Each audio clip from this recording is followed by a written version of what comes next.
You know, Drucker said a business purpose is to create a customer. How do you think about that in relation to a large health system today? Yeah, that's a fascinating question because one could argue that that narrative sort of works in healthcare and sort of doesn't. At a competitive level, it makes sense because you're trying to build loyalty.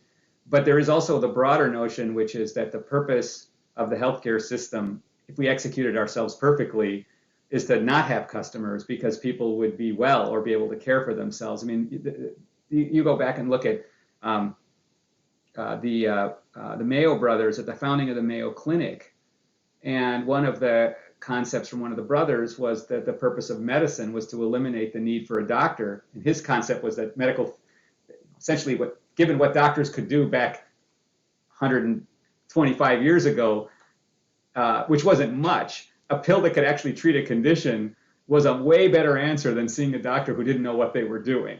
And so I think, in a sense, fast forward that today, and I think about if I'm sick and I wake up, or my kids are sick and they wake up. I don't wake up and go, you know what I want to do today more than anything is to see the healthcare system. What I really want to do is to be better. Now, if the path to being better requires me to go through a healthcare system, fantastic.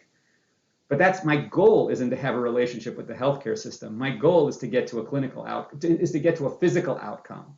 And so I do believe that we as healthcare providers need to recognize the fact that the long game is to minimize the amount of time people need to deal with us.